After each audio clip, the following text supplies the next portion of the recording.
नमस्कार, सुप्रभात, good morning, सत श्री अकाल, आदाब। ऑर्गेनिक इंडियाज़ लाइव के यूट्यूब चैनल में आपका स्वागत है।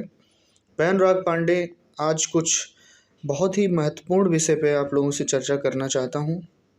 आप लोगों को जो चित्र दिख रहे होंगे इसको बोलते हैं पराली। आज के आम दिनों में पराली जलाने से संबंधित घटनाएं, पराली से किसानों को क्या नुकसान हो रहा है पराली जलाने से, और पराली को हम लोग कैसे अपने लिए उपयोगी बना सकते हैं, इन सब विषयों पर चर्चा करते हैं। आइए देखते हैं पराली किसे कहते हैं। धान का वह भाग जो जड़ में होता है, फसल काटने के बाद उसको छोड़ दिया जाता है ऊपर और मूल्यवान हिस्सों को काट लिया जाता है, शेष भाग को हम पराली कहते हैं, जो कि किसान ऐसा समझते हैं कि वो मेरे किसी काम का नहीं है, परंतु ऐसा नहीं है।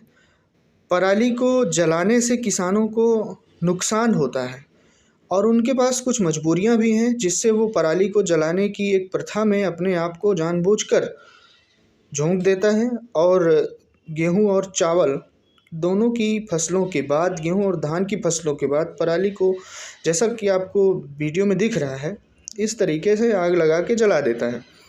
ये घटनाएं ज़्यादातर उत्तर प्रदेश, पंजाब और हरियाणा राज्य में देखने को मिली हैं, क्योंकि यहाँ पे बहुत ही अधिक मात्रा में धान और गेहूं की खेती होती है और अगली फसल के लिए, अपने खेत को तैयार करने के लिए किसान जो है वो अपनी फसल को, शेष फसल को खेतों में जलाना ही मुनासिब समझते हैं, परंतु उनको इससे होने वाले मृदा जनित हानियों के बारे में ज्ञान नहीं होता है।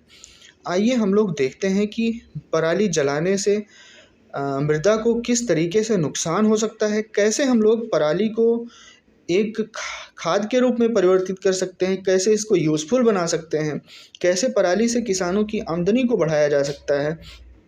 इन सब बातों पर हम लोग विस्तृत चर्चा करेंगे, लेकिन उससे पहले हमको देखना है कि किसानों के पास समस्याएं क्या हैं, पराली जलाते क्यों हैं। क्योंकि पराली जलाना किसानों को उनकी मजबूरी का कारण बन गया है।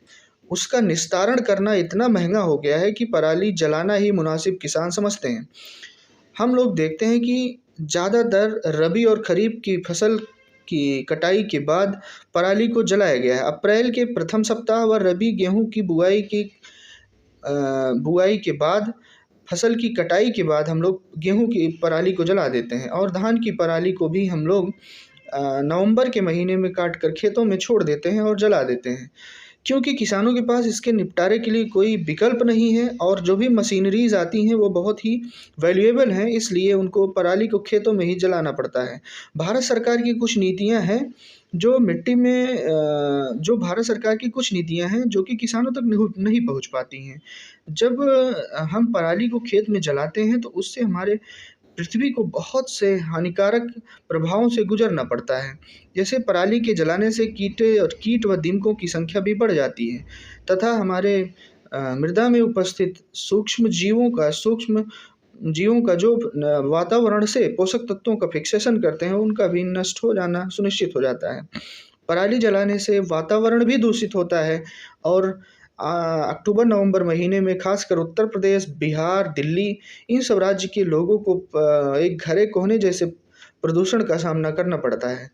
ये एक ऐसा प्रदूषण है जिसमें बहुत सारी जहरीली गैसें होती हैं जो स्वास्थ्य के लिए बहुत ही हानिकारक होती हैं, जिससे कैंसर जैसे रोग भी संभव हैं।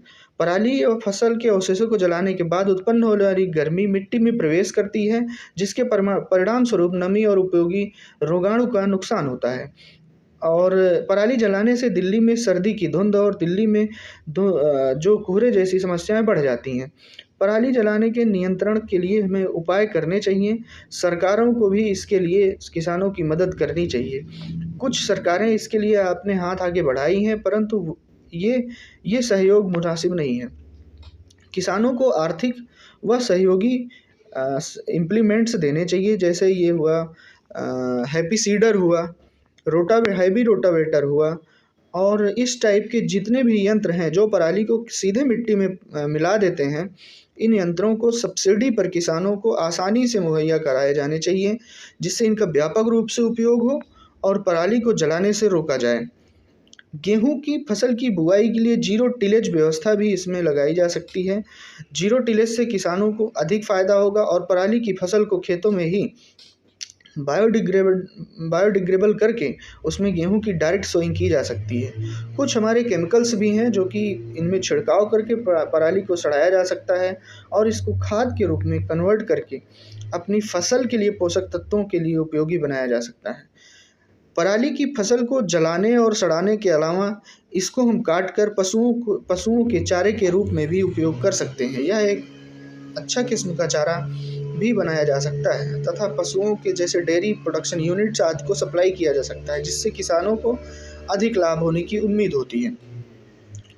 हम लोग देखते हैं कि पराली के और भी क्या उपयोग हैं। पराली से बने बैग्स जो प्लास्टिक बैगों का स्थान ले रहे हैं, उनका भी उपयोग अब धीरे धीरे मार्केट में आ रहा है। इसलिए पराली का किसान अपने लिए अगर उनको सही मार्केट मिले तो वो पराली को अपने खेतों से काट कर उसको भी बेचकर अधिक मुनाफा कमा सकें।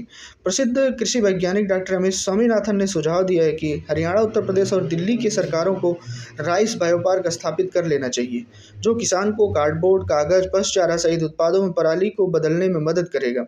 पराली जलाने वाले किसानों को दंडित किया जाना चाहिए तथा उनको न्यूनतम समर्थन मूल्य योजना से बाहर कर दिया जाना चाहिए।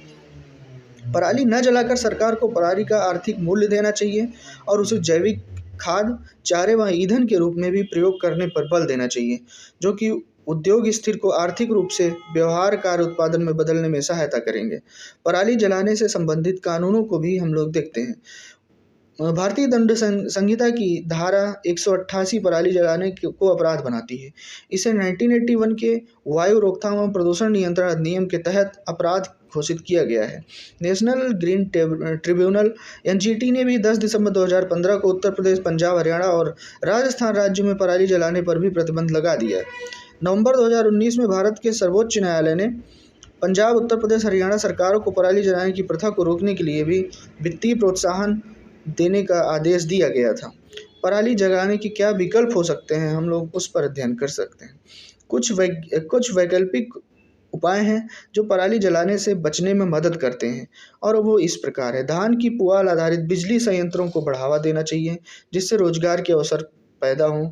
हटाए गए अवशेषों को खाद बनाने में प्रयोग किया जाना चाहिए तथा औद्योगिक इकाइयों जैसे खमीर का निर्माण, प्रोटीन्स का निर्माण, मिट्टी, इन सब के निर्माण में भी इसका उपयोग करने तथा यूथ का सही उपयोग करने की दिशा में हमें आगे बढ़ना चाहिए।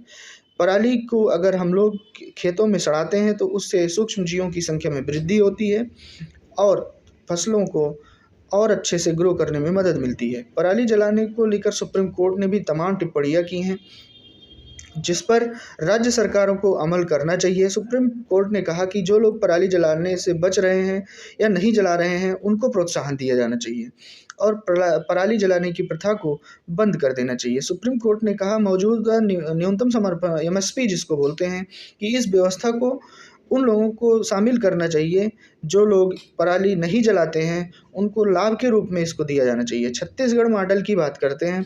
छत्तीसगढ़ सरकार ने गौठान स्थापित करके एक अपना अलग ही प्रयोग किया है।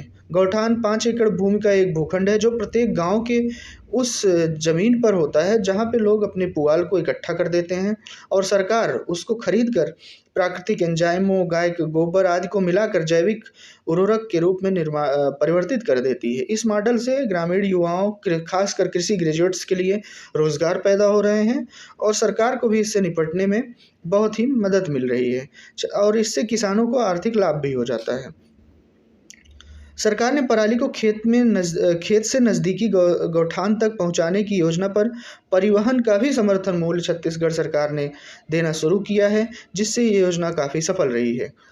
हम देखते हैं कि कुछ सरकारों ने पराली से बनने वाले बाई प्रोडक्ट्स जैसे हुए पत्तल हुए, ग्लास हुए, डेली यूज़ के जो हमारे कप्स हुए, इन सब का उपयोग भी हम पराली। मित्रों, अगर हमारा ये चैनल आपको पसंद आया हो, इसके कंटेंट उपयोगी हो, तो इस चैनल को लाइक करें, शेयर करें, सब्सक्राइब करें और कमेंट भी करें।